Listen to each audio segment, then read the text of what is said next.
Alright, what's going on, guys? Welcome back to the channel, Bill's Fab Works. Today we've got the Magna in the shop, and we're going to fix, I don't know, as much as we kind of get to. So, on the table over here, I've got a slew of parts, way too much for one video, but there's a lot of either issues, things that need to be fixed, or things that need to be added onto this bike, and I'm going to try to get as far as I can today. So, the first thing I want to do is mock up the rear fender and see how that's going to work now that I got the new tires on, the new wheels rebuilt, and see if anything had changed from the last time. I also want to look at getting these turn signals put on, at least the front handlebars somewhere. I also want to fix my headlight. I don't know if you guys can tell, but this is all wonky. It's super crooked, and it's missing a screw. So I need to rethread this hole, fix this headlight, put the turn signals on. And the last thing is, I have a quick release battery tender mount that I want to put somewhere in this area, run it straight to the battery. That way I can plug the bike into a wall outlet when the summertime or when I'm not riding it and keep this thing tip-top fully charged. So with that being said, I'm just gonna kind of film as I go and see where we get with the whole thing, but I'll pick it back up when I get to the first stopping point. So. All right, so fender is mocked up and on, and I can already tell that this is not gonna get done tonight. Before I had this all set up with my old tire on here, and there was quite a bit more room between this support bar and the fender for me to do some welding and some fabricating.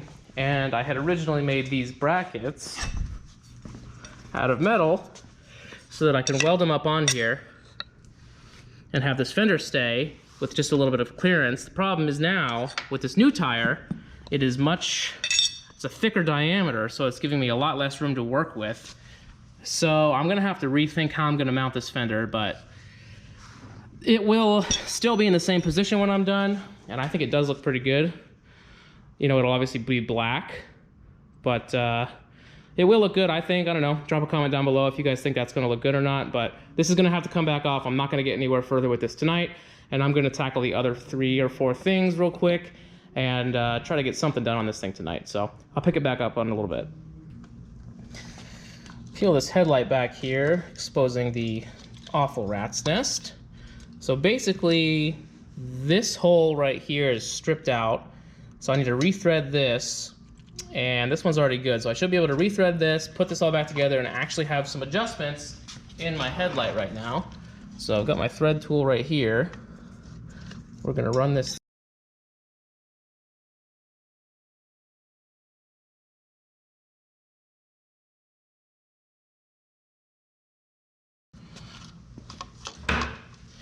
So that's all cleaned up. Should be able to just put this all back together and readjust it now. So. All right, so this is all on now. I've got my little extender tab here, and my light is hooked up. It's not tight, but there it is. Super inconspicuous. It looks pretty clean in my opinion, and I'm gonna power this up with just a 9-volt real quick. Show you how bright these things are. They're expensive too.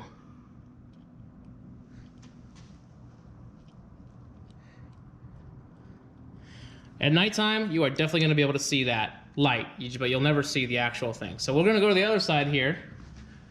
I did both sides. They're both done. They're not necessarily aiming in the right direction yet, but I can fix all that later.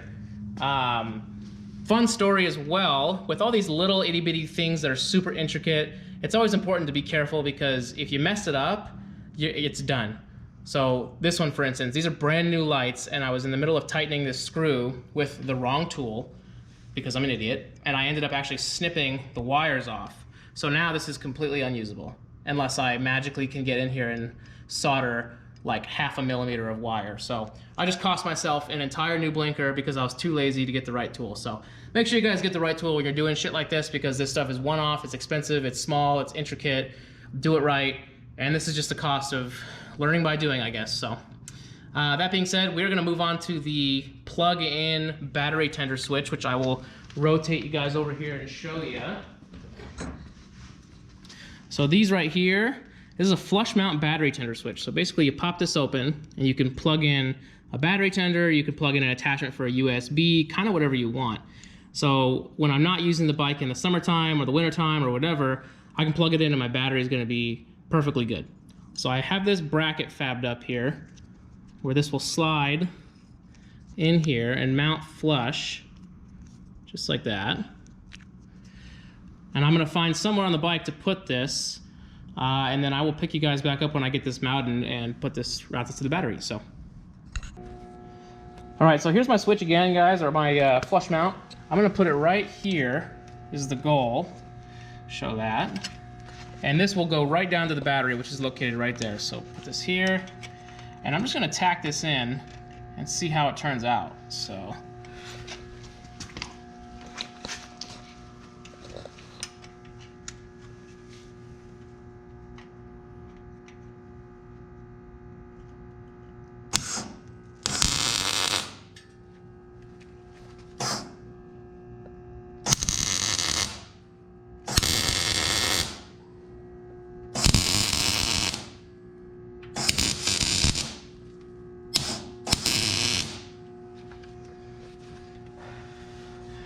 All right, get up on in here.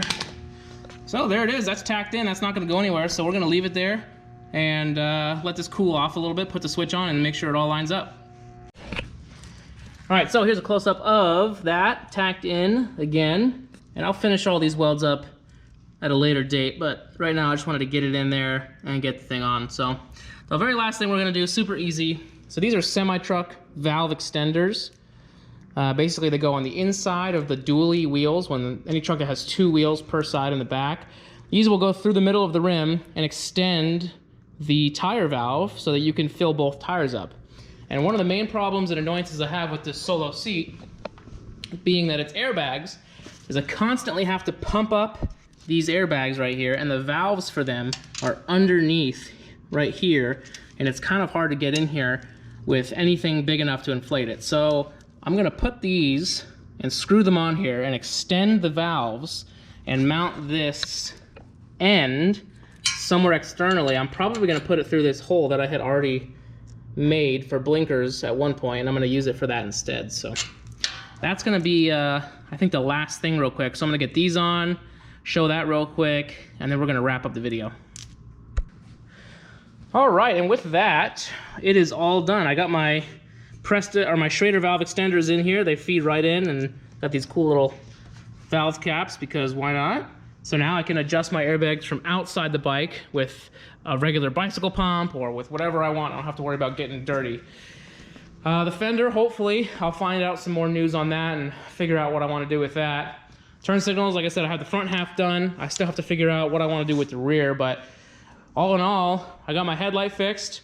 I got my mount right here. I just got to get some little tiny screws for it, and I got my Schrader valve extenders. So little progress, but progress nonetheless. So I'll see you guys in the next one. If you dig it, drop a like, share it to somebody if you enjoyed watching.